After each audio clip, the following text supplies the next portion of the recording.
menghibur hatiku.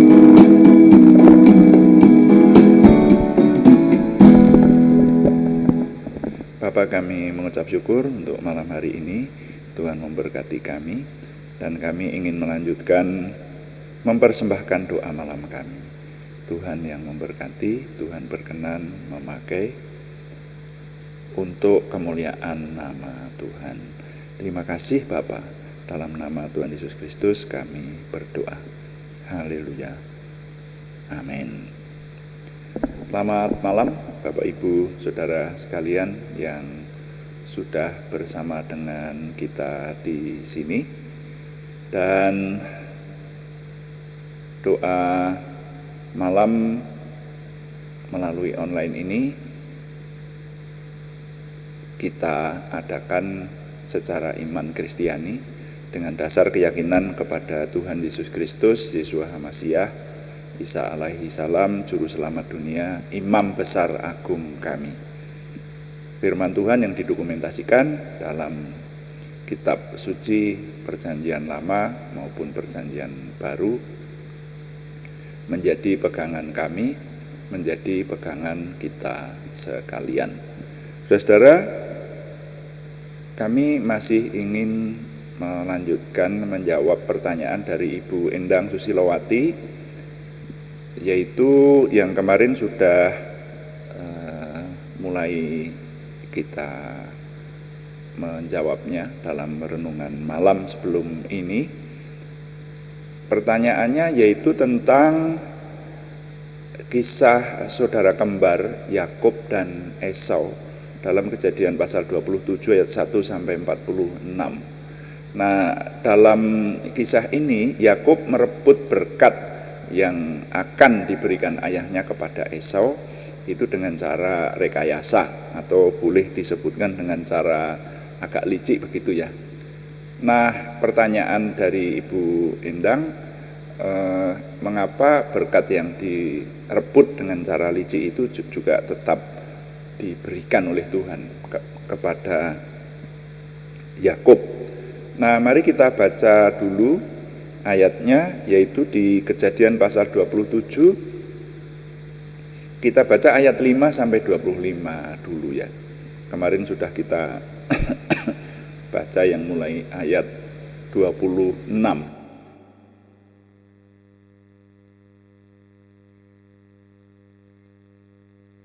Sekarang kita baca ayat sebelumnya, yaitu mulai ayat 5. Saya baca untuk kita sekalian.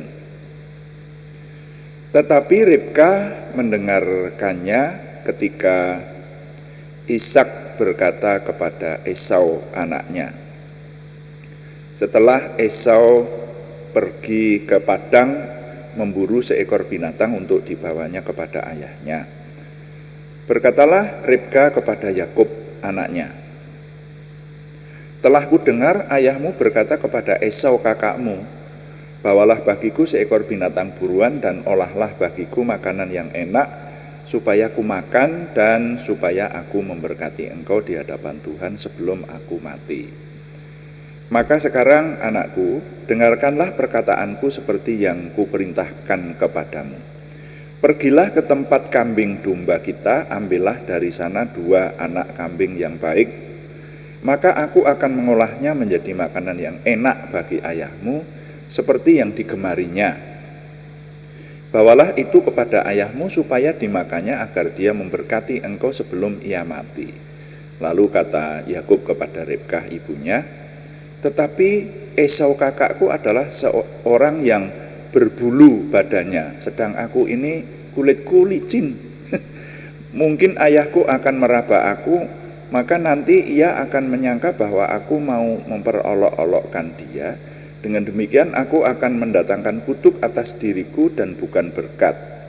Tetapi ibunya berkata kepadanya, akulah yang menanggung kutuk itu anakku. Dengarkan saja perkataanku. Pergilah ambil kambing-kambing itu. Lalu ia pergi mengambil kambing-kambing itu dan membawanya kepada ibunya. Sesudah itu ibunya mengolah makanan yang enak seperti yang digemari ayahnya. Kemudian Ribka mengambil pakaian yang indah kepunyaan Esau, anak sulungnya, pakaian yang disimpannya di rumah, lalu disuruhnyalah dikenakan oleh Yakub anak bungsunya.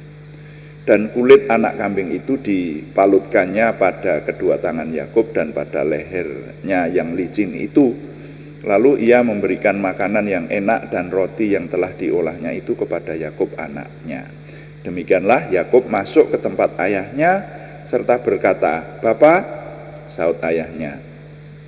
"Ya anakku, siapakah engkau?" kata Yakub kepada ayahnya. "Akulah Esau, anak sulungmu. Telah kulakukan seperti yang Bapa katakan kepadaku, bangunlah, duduklah dan makanlah daging buruan masakanku ini, agar Bapa memberkati aku." Lalu Ishak berkata kepada anaknya itu, "Lekas juga engkau mendapatnya, anakku," jawabnya, "karena Tuhan Allahmu membuat aku mencapai tujuanku." Lalu kata Ishak kepada Yakub, "Datanglah mendekat anakku, supaya aku meraba engkau, apakah engkau ini anakku Esau atau bukan?" Maka Yakub mendekati Ishak ayahnya, dan ayahnya itu merabanya serta berkata, "Kalau suara Yakub, kalau tangan Esau." Jadi Ishak tidak mengenal dia karena tangannya berbulu seperti tangan Esau kakaknya.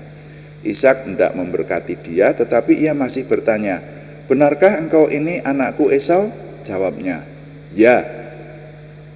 Lalu berkatalah Ishak, "Dekatkanlah makanan itu kepadaku, supaya ku makan daging buruan masakan anakku, agar aku memberkati engkau." Jadi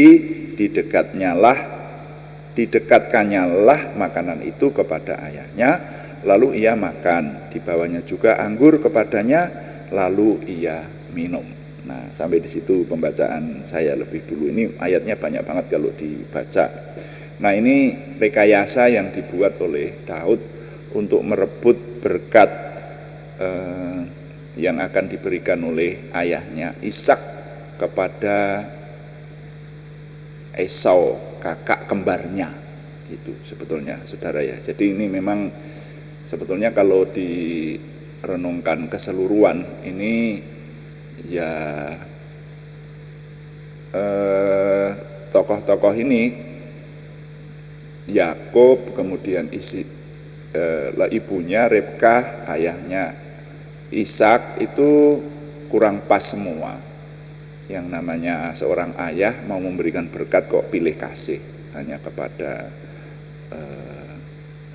Esau saja, sedangkan kepada Yakub tidak. Nah, itu ya kurang baik, itu namanya semacam itu, tidak adil. Lalu karena Ishak ayah mereka itu sudah rabun, sudah tidak bisa melihat dengan jelas, maka kemudian ditipu oleh Yakub dengan membawa olahan daging dan berpura-pura seperti Esau sampai mengenakan bulu-bulu pada lengan dan dadanya, supaya kalau diraba oleh ayahnya diketahui bahwa itulah Esau. Dan rupanya strategi ini berhasil, rekayasa ini berhasil, ini yang dibuat oleh ibunya seperti itu. Jadi nah, ini memang ya ketiga-tiganya sebetulnya kurang pas di hadapan Tuhan. Bahkan keempatnya dengan Esau sendiri juga dia menganggap rendah ya hak kesulungan itu yang kemarin sudah kita renungkan, saudara. Makanya judul renungan malam ini adalah kekuatan sebuah sumpah. Kekuatan sebuah sumpah. Jadi berkat pada akhirnya diberikan kepada Yakub oleh ayahnya Ishak, yang disangka Yakub itu adalah Esau. Nah, dan memang Tuhan memberkati Yakub. Jadi seperti yang Ishak ucapkan, itu yang terjadi kepada Yakub nantinya. Ya, berkat-berkat besar itu diberikan kepada Yakub. Bahkan Yakub juga diberi menjadi bangsa yang besar, bahkan nanti Tuhan Yesus Kristus itu datang ke dunia dengan perantaraan keturunan Yakub. Jadi Yakub diberkati, saudara-saudara, tetap diberkati. Nah, sampai di sini maka ini kembali kita renungkan proses untuk mencapai berkat itu sendiri rupanya kurang diperhitungkan oleh Tuhan. Walaupun ini tidak selalu, saudara, ya, tidak selalu begitu. Tapi dalam kasus Yakub dan Esau ini proses di mana Yakub dengan rekayasanya untuk merebut berkat itu tidak diperhitungkan sebagai pelanggaran di hadapan Tuhan. Nah, mencermati akan hal ini kita harus ingat bahwa Esau memang telah menukarkan berkat atau hak kesulungan kepada Yakub yang ditukar dengan masakan kacang merah, saudara. Ya. Nah, ini sudah kita renungkan kemarin. Jadi sampai bersumpah, makanya kekuatan sebuah sumpah. Nah, itu sumpah itu, wah, itu punya arti, punya kekuatan.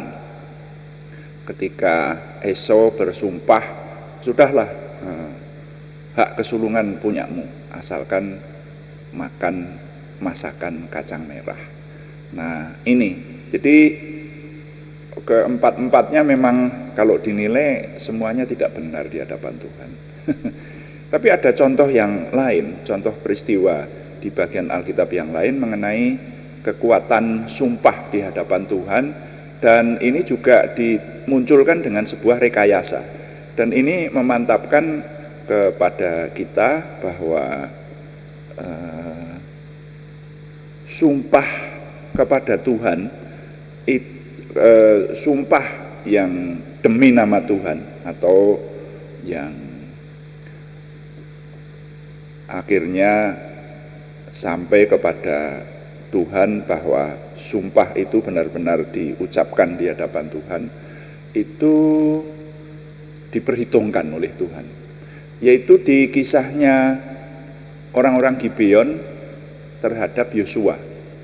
Ada yang masih ingat? Ini ada kisah padanannya yang menegaskan kepada kita bahwa proses itu kadang-kadang seperti dimaklumi seperti itu, ya. Tetapi sumpah yang di hadapan Tuhan itulah yang terpenting. Nah, saya ingin membaca kisahnya orang-orang Gibeon terhadap Yosua. Itu ada di kitab Yosua pasal 9. Kitab Yosua pasal 9 mulai ayat yang ketiga. Ini agak panjang juga, saya baca sampai ayat 27. Bunyinya demikian kisah mereka ini. Tetapi ketika terdengar kepada penduduk negeri Gibeon apa yang dilakukan Yosua terhadap Yeriko dan Ai, maka mereka pun bertindak dengan memakai akal. Nah, ini loh, memakai akal. Mereka pergi menyediakan bekal, mengambil karung yang buruk-buruk untuk dimuatkan ke atas keledai mereka, dan kirbat anggur yang buruk-buruk yang robek dan dijahit kembali, dan kasut yang buruk-buruk dan ditambal untuk dikenakan pada kaki mereka, dan pakaian yang buruk-buruk untuk dikenakan oleh mereka, sedang segala roti bekal mereka telah kering, tinggal remah-remah belaka. Demikianlah mereka pergi kepada Yosua ke tempat perkemahan di Gilgal.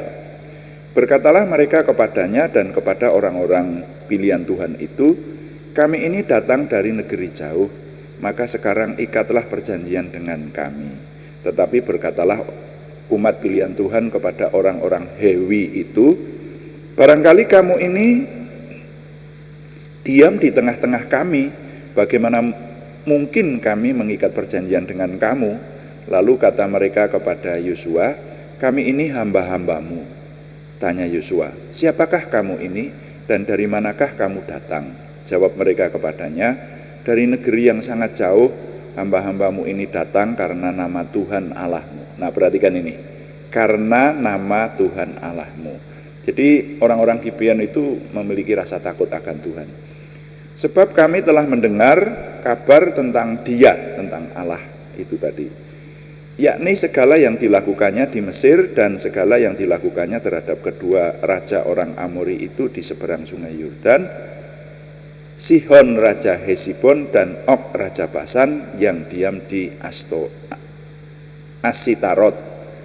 Sebab itu para tua-tua kami dan seluruh penduduk negeri kami berkata kepada kami demikian: bawalah bekal untuk di jalan dan pergilah menemui mereka, dan berkatalah kepada mereka, kami ini hamba-hambamu, maka sekarang ikatlah perjanjian dengan kami. Inilah roti kami masih panas ketika kami bawa sebagai bekal dari rumah pada hari kami berangkat berjalan mendapatkan kamu. Tetapi sekarang lihatlah telah kering dan tinggal remah-remah belaka. Inilah kirbat-kirbat anggur yang masih baru ketika kami mengisinya, tetapi lihatlah telah robek, dan inilah pakaian dan kasut kami, semuanya telah buruk-buruk karena perjalanan yang sangat jauh itu. Lalu umat pilihan Tuhan mengambil bekal orang-orang itu, tetapi tidak meminta keputusan Tuhan. Maka Yosua mengadakan persahabatan dengan mereka dan mengikat perjanjian dengan mereka, bahwa ia akan membiarkan mereka hidup, dan para pemimpin umat itu bersumpah kepada mereka. Tetapi setelah lewat 3 hari sesudah umat pilihan Tuhan mengikat perjanjian dengan orang-orang itu, terdengarlah oleh mereka bahwa orang-orang itu tinggal dekat mereka, bahkan diam di tengah-tengah mereka. Sebab umat pilihan Tuhan berangkat pergi, dan pada hari ketiga sampai ke kota-kota orang-orang itu. Adapun kota-kota itu ialah Gibeon, Kefira, Beerot, dan Kiryat Yarim. Umat pilihan Tuhan tidak menewaskan, sebab para pemimpin umat telah bersumpah kepada mereka demi Tuhan Allah dari umat pilihannya. Lalu bersungut-sungutlah segenap umat kepada para pemimpin.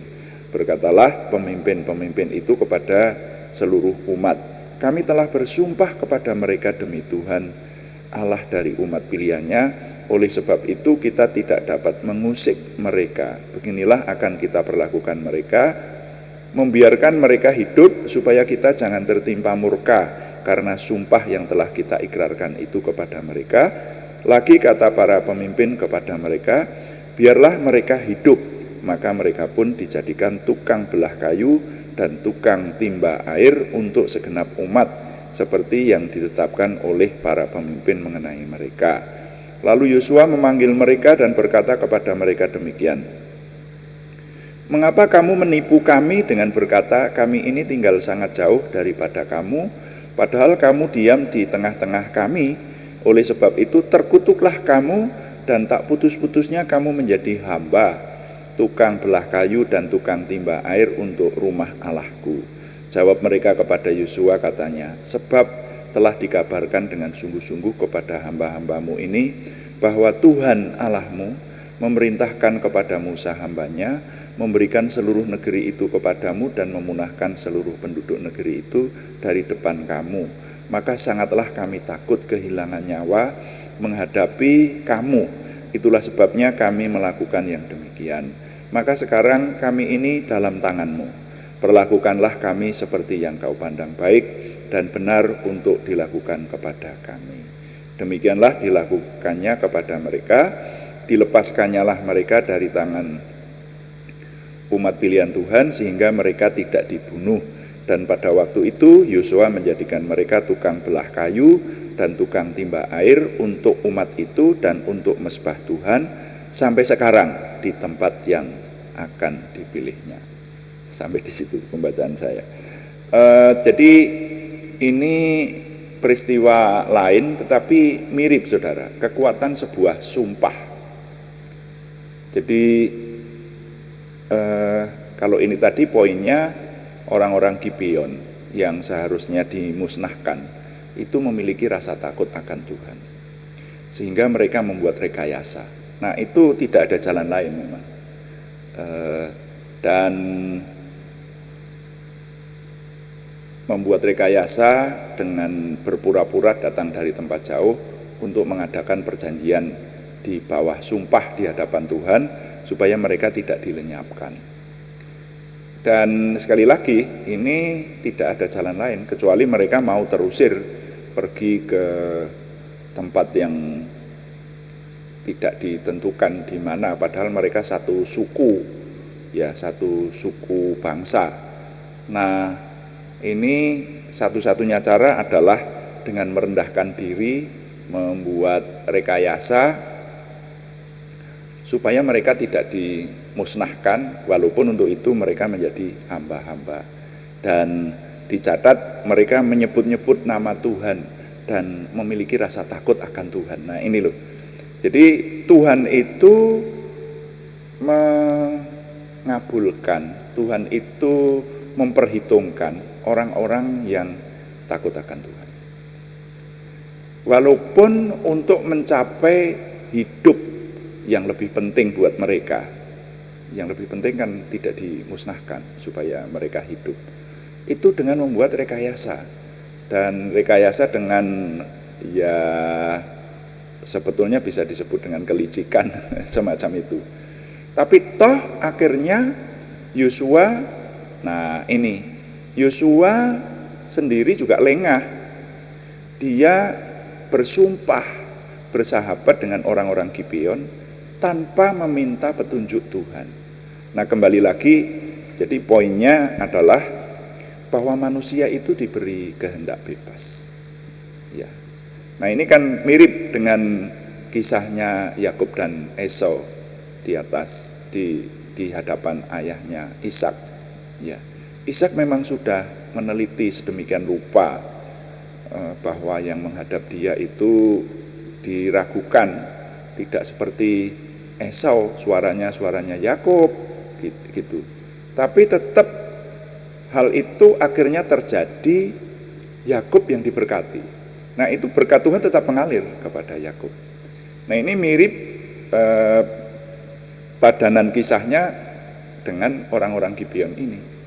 Karena sudah mengangkat sumpah di hadapan Tuhan, maka orang-orang Gibeon itu tidak bisa dilenyapkan begitu saja. Orang-orang Gibeon itu tetap hidup walaupun dijadikan hamba oleh mereka, dijadikan tukang belah kayu dan tukang timba air. Tidak apa-apa, tapi tetap hidup, kan begitu. Itu tujuan orang Gibeon tercapai. Walaupun untuk mencapai supaya ada sumpah janji persahabatan itu dilakukan dengan rekayasa. Bahkan nanti ketika orang-orang Gibeon ini berusaha dilenyapkan oleh Raja Saul, itu di 2 Samuel pasal 21 ayat 1 sampai 14 disebutkan di sana, orang-orang Gibeon ini dibela Tuhan loh. Ya, sampai Tuhan menimbulkan bahaya kelaparan selama 3 tahun di tengah umat pilihan Tuhan. Jadi kekuatan sumpah itu dibela oleh Tuhan, diperhitungkan oleh Tuhan. Seperti itu. Nah hanya ini tidak selalu seperti itu saudara-saudara. Ya, tidak selalu mencapai berkat itu harus dengan rekayasa, tidak selalu mencapai tujuan-tujuan tertentu itu harus dengan rekayasa yang licik semacam itu, tidak seperti itu. Ya, hanya ini menjadi perenungan buat kita dalam hal-hal yang lebih besar dan masih bisa ditoleransi oleh Tuhan. Tuhan memberikan toleransi. Ya, karena dalam hal ini masing-masing mereka andil sebuah kesalahan yang berkaitan dengan kehendak bebas yang diberikan Tuhan kepada manusia. Jadi Tuhan tetap tidak bisa dipersalahkan. Ya. Kalau Tuhan kok tetap memberkati Yakub seperti itu, ya ayahnya juga salah, pilih kasih. Ya, nah itu jadi kehendak bebas ini yang kemudian dilanjutkan dengan peristiwa bahwa berkat itu akhirnya jatuh kepada Yakub. Dalam kisahnya Gibeon dan Yosua ya membuat keputusan tanpa meminta petunjuk Tuhan. Nah ini kan kelengahan namanya. Jadi kehendak bebas manusia itulah yang membawa kepada peristiwa itu sampai terjadi seperti itu saudara ya. Jadi kalau diperhitungkan masing-masing mereka andil sebuah kesalahan, bukan hanya yang membuat rekayasa yang bisa dipersalahkan, tetapi mereka tetap bisa dipersalahkan, seperti itu. Nah, sehingga peristiwa-peristiwa ini menegaskan bahwa ada proses untuk terjadinya hal penting di hadapan Tuhan itu rupanya tidak terlalu diperhitungkan oleh Tuhan. Dan hal itu tidak selalu demikian. Dalam seluruh isi Alkitab yang saya jumpai ya hanya ada di 2 kasus ini, yaitu kasus Yakub dan kasusnya orang Gibeon. Dengan demikian menurut hikmat saya, contoh-contoh yang kurang benar itu tidak harus menjadi teladan buat kita, karena kita tidak tahu kapan Tuhan membiarkan dan kapan Tuhan memberikan hukuman kepada cara-cara licik seperti itu, dengan pertimbangan-pertimbangan yang Tuhan ternyata tidak bisa dipersalahkan. Dengan demikian maka terjawablah pertanyaan dari Ibu Endang Susilowati mengenai kenapa Yakub tetap diberkati oleh Tuhan. Yang kita tahu dalam kekudusan dan kebenaran Tuhan tidak dapat ditawar. Oleh karena itu akan lebih baik kalau segala sesuatu yang kita hidupi, kita tetap berusaha berjalan dalam kekudusan dan kebenaran Tuhan.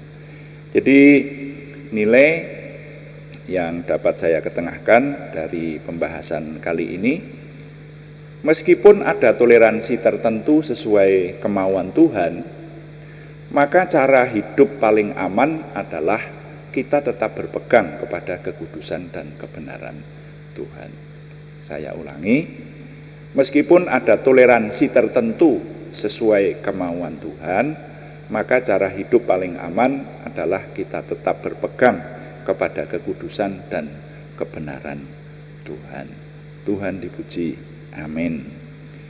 Mari kita melayani Tuhan dengan doa, dan kita akan terus tekun mendoakan doa syafaat bagi keadaan seluruh dunia dan bangsa dan negara, dan hal-hal yang perlu kita doakan, termasuk nama-nama yang dengan tekun kita doakan, terutama yang menghendaki kesembuhan dari Tuhan.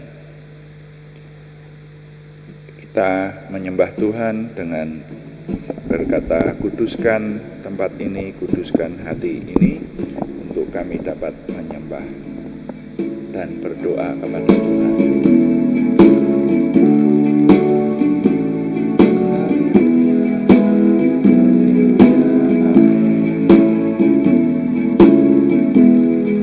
Kuduskan tempat ini untuk kami berdoa. Kuduskan hati ini untuk kami menyembah. Biar segala perkara serahkan padamu, Yesus, dan Roh Kudus bekerja membimbing kami semua. Kuduskan tempat ini untuk kami berdoa. Kuduskan hati ini untuk kami menyembah. Biar segala perkara ku serahkan padamu, Yesus, dan Roh Kudus bekerja membimbing kami semua.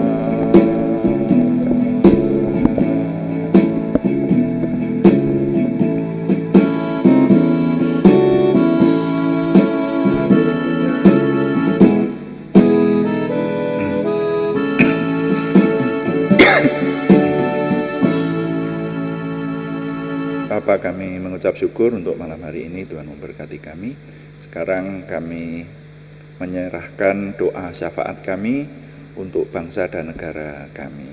Kami menyerahkan Tuhan yang memberikan kesejahteraan kepada seluruh bangsa dan negara kami ini, juga tempat-tempat di mana kami tinggal, dimanapun kami berada, kota-kota di mana kami tinggal, Tuhan berikan kesejahteraan. Terima kasih Bapa di surga. Kami sekarang mengucap syukur untuk firman yang Tuhan anugerahkan kepada kami, sehingga kami memahami kehendak Tuhan atas hidup kami. Terima kasih untuk ilham Roh Kudus yang Tuhan anugerahkan, sehingga kami boleh mengambil kebenaran dari setiap firman yang kami cermati, kami renungkan. Sekarang kami menyerahkan nama-nama yang dalam minggu ini masih harus kami naikkan di hadapan Tuhan. Kami berseru dalam nama Tuhan Yesus Kristus, Yeshua HaMasyiah. Tuhan memberkati, Tuhan menolong, terutama saudara kami yang membutuhkan kesembuhan dari Tuhan. Kami mohon Tuhan memberikan kesempurnaan kesembuhan kepada saudara kami Arni Setiawati, saudara kami Budi Suswanti, saudara kami Yohanes Sutarman, saudara kami Hepinda Laksa Puspadewanti, semuanya di Purwodadi, saudara kami anak Alek Yohan Wibowo di Salatiga, saudara kami Siti Rondia, saudara kami Cahyani Bagiowati di Semarang, saudara kami Tumbur Paruhum Nainggolan di Kudus, dan juga nama-nama yang belum kami sebutkan lagi tetapi yang bersama dengan kami merindukan kesembuhan dari Tuhan. Kami mohon Tuhan yang memberi dalam nama Tuhan Yesus Kristus. Kami juga berdoa untuk pergumulan selain kesembuhan, yaitu pergumulan dari saudara kami Yohana Asri Sabtorini di Kediri dan saudara Warsiti di Purwodadi. Mohon Tuhan yang menjawab doa, memberikan terobosan baru, sehingga pertolongan Tuhan nyata buat kami semua. Terima kasih Bapa, kami mengucap syukur. Kami boleh menyelesaikan pekerjaan kami setiap hari. Kami menyerahkan untuk Tuhan yang memberkati, sehingga semua yang kami kerjakan termasuk pelayanan kami onsite maupun online, Tuhan beri kesempurnaan ke arah Tuhan sendiri. Terima kasih Bapa. Kami dengan ini sangat menikmati kehadiran Tuhan di tengah kami. Kami sangat menikmati berkat limpah rahmat Tuhan, sehingga setiap hari kami Tuhan bawa semakin memiliki pengenalan akan Tuhan, percaya diri bersama Tuhan, antusiasme, optimisme, semangat dan bergairah menyambut masa depan kami untuk menang bersama dengan Tuhan. Terima kasih Bapa, kami mohon Tuhan yang menyempurnakan doa kami oleh pertolongan dan pimpinan Roh Kudus. Semuanya kami persembahkan dengan mantap percaya dalam nama Tuhan Yesus Kristus Juru Selamat kami. Haleluya. Amin. Demikian doa malam hari ini. Dan kami tetap memberitahukan saudara sekalian bahwa doa malam melalui online ini kami laksanakan setiap hari, yaitu setiap jam 6 atau jam 18 waktu Indonesia Barat. Saudara yang ingin mengikuti secara live streaming dipersilahkan mengikutinya pada jam-jam tersebut. Tapi kalau saudara terlambat mengikuti, maka renungan yang ada masih tetap bisa diikuti, dibuka kembali di channel kami setelah tayang. Dan kecuali doa malam, juga ada doa pagi yang dilaksanakan pada hari-hari yang sama, hanya waktunya berbeda, yaitu jam 5 pagi, saudara. Ya, yang jam 5 pagi juga temanya berbeda, temanya meneliti seluruh isi Alkitab. Wah, ini tema yang saya rasa banyak dirindukan banyak orang, sehingga semakin banyak yang menikmati renungan pagi bersama dengan kita. Karena itu kami mengucap terima kasih kepada semua yang sudah mendukung, dan tetap kami mengharapkan dukungan Anda, terutama dukungan doa. Juga terima kasih yang belum memberikan subscribe, berkenan memberikan subscribe, like, komen, dan share, bagikan kepada teman-teman lain, sehingga lebih banyak lagi yang diberkati bersama dengan kita. Selamat malam, Tuhan memberkati. Amin.